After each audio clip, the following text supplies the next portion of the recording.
believer in improving, the property that you buy, and really what that means is cleaning up the thorn trees and possibly bringing in a dozer or even a bobcat to clear it off and just make it better ground.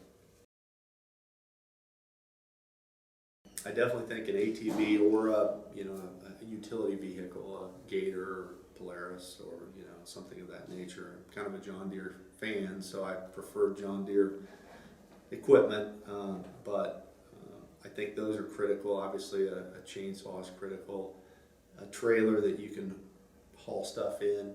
Every farm's going to have a ditch somewhere that you can relocate stuff to get it out of the field if it's right in the middle of the field.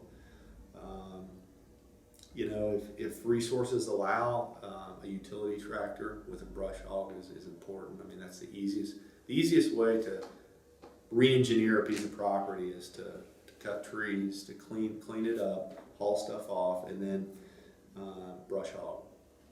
And I think in this day and age, most of the implement companies are offering no interest financing, very low monthly payments to have a small utility tractor. So it's in most people's ability to do something like that.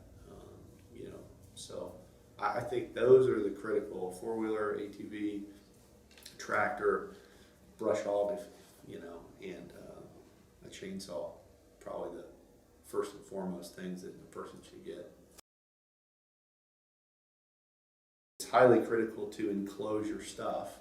A lot of times, you'll see stuff that's left outside, and obviously they're meant to work outside. But I think if you want to maintain, good equipment, you have to cover it. So yeah, I do have a Morton building.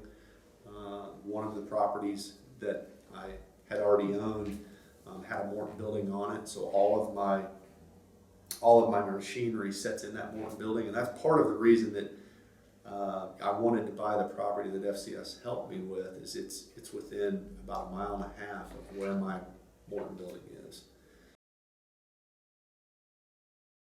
I've got these feeders. They're specific for turkey and deer, and they're a no gravity feeder, which means they don't require any batteries. A lot of the feeders, they spin and they kick on a couple times a day. These are great because they have essentially these nozzles on them that the deer can eat out of, and of course a lot of it trickles on the ground, so the turkey will eat from it as well.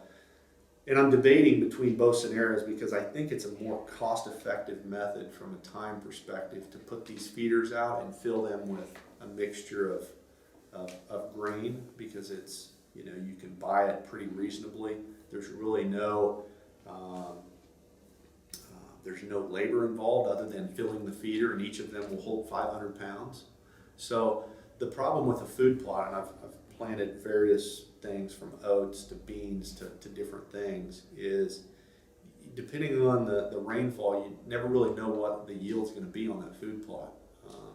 They're desirable, and I have some out currently, but I'm almost leaning towards the mixture that is specific and customized to what the wildlife needs. So a combination of protein, a combination of carbohydrates, some mineral to yield, for deer hunting antler growth. And so you can get very specific about what that combination is, which I think is probably a better way to go for me anyway. If I lived in the area and I could, operate a tractor, for a week straight, then I love food plots. It's just, for me, not being able to get up here frequently, that's a great option because you can fill it and it will last a couple months. One feeder would last a couple months. I currently have 4 of them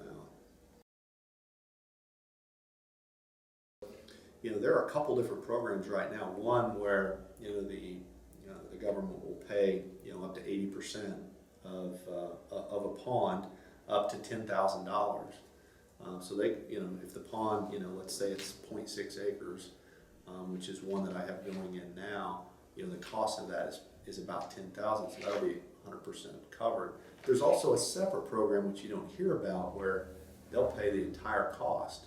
So in my case, on the property that that I own, there's a spot that would house about a 2-acre water structure, which anytime you build a structure like that, number one, it's beautiful to look at because it's a pretty big body of water. It attracts wildlife. It makes the property more desirable.